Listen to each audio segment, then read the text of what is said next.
Hello everyone and welcome back to the Catch Me Offroad YouTube channel. I am currently on my way home. I just went into work to pick up the 454 Motorsports chase rack for the spare tires and the bed of the truck. I just picked it up. It arrived today, as well as a couple Atturo tires, 37s, just like the ones I have on the truck right now. Those will be used as spares. So I'm on my way home right now. They're in the back of the truck. I was driving and turned on the radio, and it gave me the XM gave me the whole great offer, now playing whatever preview station, because apparently today marks the 6 months of ownership and my XM has expired. So that's how I know it was 6 months, and hence the title of this video is 6-month review. I have almost 12,000 miles on the truck, about 11,230. Sorry, I'm trying to drive here, so I'm going to pay attention to the road and just hold the camera kind of still. So what do we want to talk about today? My review of the truck after 6 months of ownership and almost 12,000 miles. So far, I really love the truck.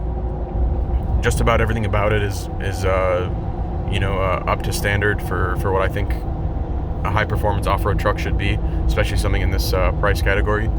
The biggest thing that everyone always talks about is the power. Obviously, the 700 horsepower, 702 horsepower, and 650 foot-pounds of torque is no joke. It's very quick. It gets up and moves. I'm currently running the 37-inch Atturo tires, and they slow the truck down a little bit, but not a huge amount. I can still get up and go pretty quickly, beat just about any vehicle on the road from a dig. So that's nice. The interior quality is exceptional, very nice, all nice materials. It has, Alcantara, it has leather, nice stitching, places like the steering wheel, or everything looks very nice. So it's, since you're in the vehicle, you're on the inside 90% of the time, and as opposed to being on the outside looking at it, you want to have a nice, comfortable cockpit, and this one has that for sure. The driving on road is very nice. It's not as nice as a normal 1500 or an F-150. It does have the off-road feel where it's a little floaty. It does, when you hit small bumps in the road, cracks, things like that, you do feel a little vibration through the steering.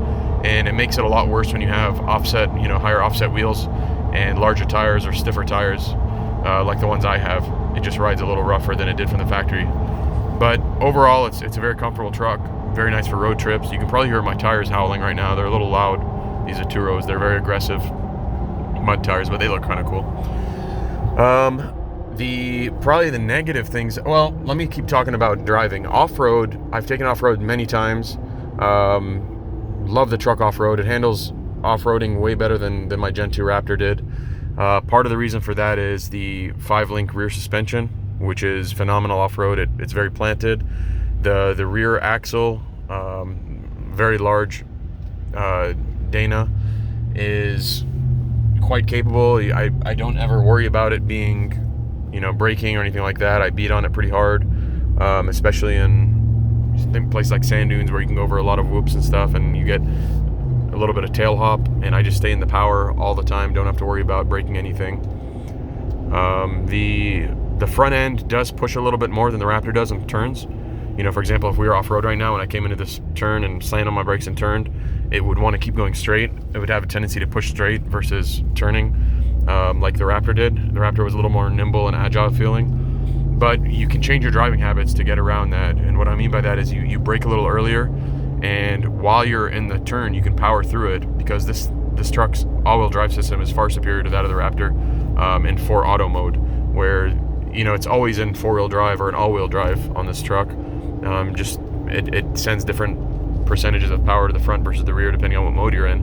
Most of the off-road modes have a bigger bias towards the rear, but they did an excellent job of controlling the front. The Raptor, the things I noticed about the Raptor was, especially in snow or really loose conditions, when you went into a turn and hit the power on when you're in 4 auto, the front end wouldn't kick in until it detected slip, and then it would all of a sudden pull you, and sometimes it would be too late, and it would be very aggressive.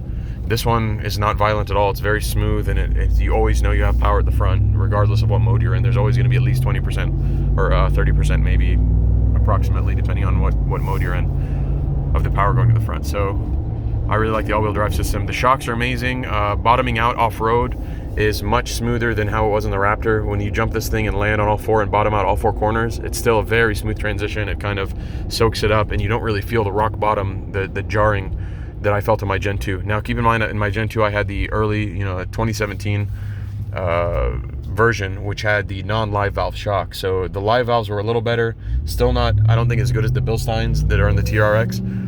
I'm sure the new Gen 3 Raptor that's coming out this summer will be a huge upgrade over the last, but as of now, whatever products you can buy currently, this is, I think, the best you can get for off-road. The engine is pretty heavy in the front. Like I said, it does push a little bit. When you jump, it does feel a little bit nose heavy, but nothing crazy. The shocks really make up for all of that.